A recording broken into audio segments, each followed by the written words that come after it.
Yet he can't even show up for work.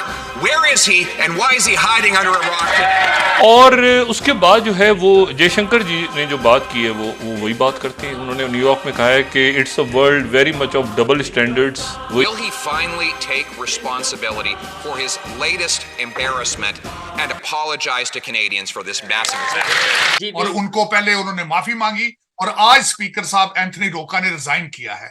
अब जब ये रिजाइन हुआ है तो इससे भारत का केस मजीद मजबूत हो गया है कि कैनेडियन मुसलसल अपने पार्लियामेंट के अंदर खड़े होकर बगैर किसी रिसर्च के इल्जाम लगाते हैं या वो इतना इन मामलात को सीरियस नहीं लेते। फिर जब बैनुल-अक़वामी मीडिया से मिल रहे हैं तो आपको बतौर वजीर आजम इस बात का इल्म होना चाहिए कि क्या सवालात हो सकते हैं, आलमी सूरत क्या है। और जो इसने ये रेड लाइन क्रॉस कर ली, देखिए हम हमेशा बोलते हैं कि एक रेड लाइन होती है जिसको आपको क्रॉस नहीं करना होता।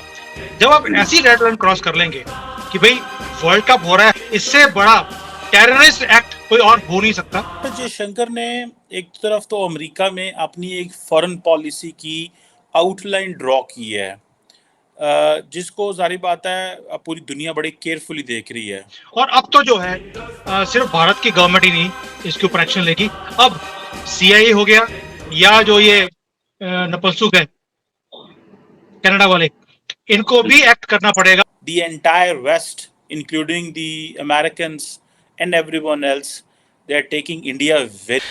और उसके बाद जो है वो जयशंकर जी ने जो बात की है वो वही बात करते हैं। उन्होंने न्यूयॉर्क में कहा है कि it's a world very much of double standards. वही कि जी डबल स्टैंडर्ड की दुनिया है, कोई मारते हैं तो इधर वो भाई अमेरिका इत्तेहादी दुनिया देख रही है।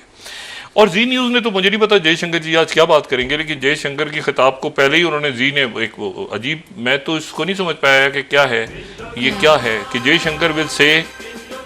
Canada Khalistan will break the back of Pakistan. ये अजीब व गरीब सी, क्योंकि जयशंकर अगर मेरे तो ख्याल है बात करेंगे भी वहां पर तो वो अजीब सी होगी कि वो वजाहतें कर रहे हैं कनाडा के हवाले से। नहीं पता नहीं खुद। जब गीदड़ की मौत आती है तो कहाँ जाता है? शहर की तरफ। तो ये गीदड़ है, बुरके में छुपा फिरता है सब जगह पर, और बड़ी बड़ी कंट्रीज की जो एजेंसीज हैं इसे पनाह देती हैं, सिक्योरिटी देती हैं, ये तो भी बचेगा नहीं। और जो इसने ये रेड लाइन क्रॉस कर ली, देखिए हम हमेशा बोलते हैं कि एक रेड लाइन होती है जिसको आपको क्रॉस नहीं करना होता। जब आप ऐसी रेड लाइन क्रॉस कर लेंगे कि भाई वर्ल्ड कप हो रहा है, हम इसको शमशान बना देंगे, हम अटैक कर देंगे, इससे बड़ा टेररिस्ट एक्ट कोई और हो नहीं सकता। और अब तो जो है सिर्फ भारत की गवर्नमेंट ही नहीं इसके ऊपर एक्शन लेगी, अब CIA हो गया या जो ये नपुंसक है कनाडा वाले, इनको भी एक्ट करना पड़ेगा, otherwise they will be declared harbouring terrorist, जिसके ऊपर हम ऑलरेडी FATF में जा चुके हैं। हमने ऑलरेडी कंप्लेंट कर दी है अमेरिका के ऊपर, कनाडा के ऊपर, ऑस्ट्रेलिया के ऊपर और इंग्लैंड के ऊपर कि इन्हें ग्रे लिस्ट में डाला जाए। ये टेररिस्ट जो पैदा होते हैं वो पाकिस्तान में होते हैं और उन्हें ग्रूमिंग की जाती है, रखा जाता है, आरक्षण दिया जाता है, वो दिया जाता है इन कंट्रीज के अंदर, इन्हें FATF में डाला जाए, जैसे पहले आपने पाकिस्तान को डाला था। अब इनके पास भी चारा नहीं है, अब ये पन्नू का पकौड़ा बनने वाला है, ये बन के रहेगा। अब इसने रेड लाइन क्रॉस कर दी जो कि कोई भी कंट्री बर्दाश्त नहीं करेगी। यही स्टेटमेंट्स ओसामा बिन लादेन भी देता था, गद्दाफी ने भी दिए, आपको मालूम है क्यूबा वाले भी देते थे, और जिन्होंने ओसामा बिन लादेन ने भी दिए, जिन्होंने ये लाइंस दी उन सबका खात्मा हो गया। इसका टाइम भी आ गया है, अब इसको बर्दाश्त नहीं किया जाएगा।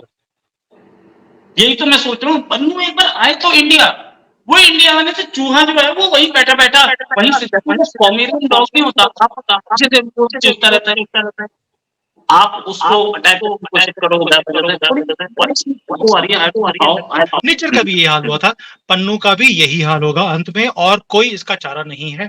ये कुछ भी कर ले, पन्नू जितना मर्जी छुप जाए, अब सिर्फ भारत की सरकार ही नहीं पीछे लगेगी, अब तो बिश्नोई भी लगा हुआ है, भारत की सरकार लगी है, अब CIA भी लगेगा, इनको लगना पड़ेगा। रोहित भाई, ये जो मर्जी कर ले, ये बच नहीं सकता, इसकी मौत निश्चित है। आप लिखवा लो मेरे से आज की डेट में, क्योंकि आप सोच के देखिए, KPS गिल ने, आपको याद होगा KPS गिल, नाम भूले तो नहीं ना कभी, KPS गिल, उन्होंने, एक आदमी ने पूरे पंजाब को सफाइया कर दिया था उसने।